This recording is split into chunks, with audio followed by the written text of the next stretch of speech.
నాకు ఇది లేదు అది లేదు అని ఏడవద్దు. ఇక నుంచి నాకు అది రాలేదు ఇది రాలేదని ఏడవద్దు. దానికన్నా గొప్ప భాగ్యాన్ని దేవుడు నీకు ఇచ్చాడు. ఏంటో తెలుసా? ఆయన గుడారములో అతిథిగా. అతిథి అంటే అర్థం తెలుసా? అతిథి అంటే అర్థం తెలుసా?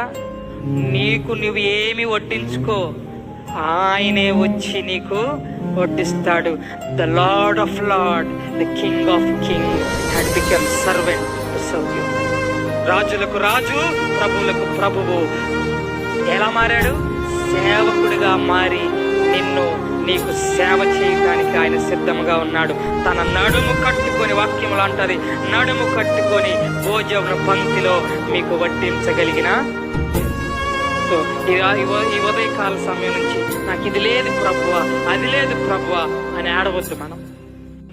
ఎందుకు నేను ఈ మాట చెప్తున్నానంటే, రానున్న రోజుల్లో భారతదేశం తీసుకునే చట్టాల్లో మనము ఇంకా ఏడుస్తూ ఉంటే మనం తేలిపోతాం. మనం తేలిపోకూడదు. మనం నిలబడాలంటే నాకు ఇది లేదయ్యా అది లేదయ్యా కాదు ఏడవలసింది. అయ్యా, ఈ గుడారములో నన్ను అతిథిగా చేర్చుకో, నా విశ్వాసాన్ని స్థిరముగా